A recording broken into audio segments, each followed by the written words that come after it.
இன்றைக்கி மதியம் நம்ம வீட்டு லஞ்ச் என்னன்னு பார்த்தரலாமா? வாங்க.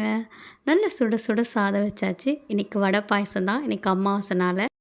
இன்றைக்கி சூப்பரான ஒரு சாம்பார் வச்சாச்சு. அதுவும் மண் சட்டியில பூசணிக்காய் சாம்பார் தான். தேங்காய் பால் ரசமும் வச்சாச்சு. இன்றைக்கி மகாலய அமாவாசைங்க. ரொம்பவே விசேஷமான அமாவாசை. எப்பவுமே 4, 5 தொட்டுக்க கூட்டு பொரியல் இருக்கும். இன்றைக்கி ரொம்ப கைவலினால என்னால் செய்ய முடியல. அதனால் ரொம்ப சிம்பிளாக பொடலங்காய் பொரியலும் வாழைக்காய் வறுத்தாச்சு. இதோட வடை. வடை எப்பவுமே அழகா குட்டியாக போடுவேன். இன்றைக்கி கை வலினால எனக்கு வடை போட வரல.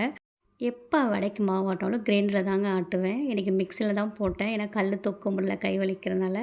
மிக்சியில் போட்டு அரைச்சனால எனக்கு மாவோட பக்குவமே தெரில. ஆனாலும் வடை ரொம்ப டேஸ்ட்டாக இருந்துச்சு. எனக்கு சாமிக்கு எல்லாமே வச்சு கும்பிடணுங்க. என்ன தான் நமக்கு உடம்பும் மனசும் வலிச்சாலும் சாமி விஷயத்தில் கரெக்டாக பண்ணணும்னு நினைப்பாங்க. இன்றைக்கி நல்லாவே சாமி கும்பிட்டேன். நல்லா திருப்தியாக மனசுக்கு பிடிச்ச மாதிரி சாமி கும்பிட்டாச்சுங்க. அத்தை மாமாவையும் கும்பிட்டாச்சு. இதில் ஒன்றே ஒன்று செஞ்சு வைக்க மறந்துட்டேங்க. கண்டிப்பாக உங்களுக்கு தெரிஞ்சுன்னா கமெண்ட் பண்ணுங்கள். இன்றைக்கி எனக்கு பிடிச்ச மாதிரி சாப்பாடு கம்மியாக சாப்பிட்ணுன்னு நினச்சிக்கிட்டே போனேன். அதுவும் வடை வேற இருக்கா, 2 வடை எக்ஸ்ட்ரா தாங்க போச்சு. கம்மியாலாம் சாப்பிடவே இல்லைங்க. அப்படிதாங்க எல்லாத்தையும் வச்சு சாப்பிட்டு பார்த்தாச்சு. நம்ம வீட்டு மதியம் சிம்பிள் லஞ்ச் இது தாங்க. இந்த வீடியோ பிடிச்சினா மறக்காமல் பாப்பிஸ் குச்சிக்கு லைக் மட்டும் தட்டிடுங்க. செம்ம டேஸ்ட்டுங்க. தேங்க்யூ.